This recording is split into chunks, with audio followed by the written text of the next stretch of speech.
Kung titignan mo yung pupuntahan, di pa parang malayo. Pero pag lilingunin mo yung pinanggagalingan, malayo ka na.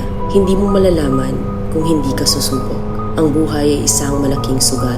Kung lagi kang takot sumugal sa isang bagay dahil takot kang mawalan, mauubos lang kung anong meron ka. Kung hindi ka mawawalan, hindi ka rin magkakaroon. Kung ano man ang mga desisyon mo ngayon, yun ang magiging buhay mo bukas. Lakasan mo lang yung loob mo dahil ang mundong to, aapakan lang ang mga mahihina. Ibangon mo palagi ang sarili mo. Balang araw, magugulat ka na lang na ang layo na pala ng narating mo.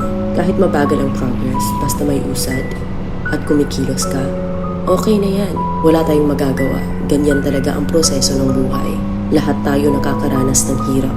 Hindi natin alam kung hanggang kailan tayo dito sa mundo. Kaya mas piliin mo maging mabuting tao. Ang pinakayaman na maituturing natin sa sarili ay ang ating mga pangarap. Kapag handa kang abutin yung mga pangarap mo, hinding-hindi ka maghihirap.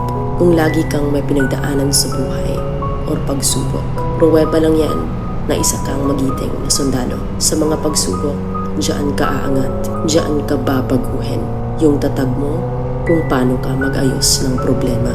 Hindi ka magtatagal sa mundo. Lubos-lubusin mo na.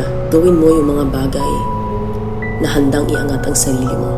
Huwag mo isipin yung mga sinasabi ng iba at huwag na huwag kang panghihinaan ng loob dahil lahat ng tao ay may iba't ibang desisyon at iba't ibang sitwasyon.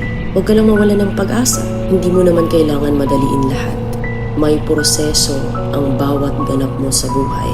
Alam mo kung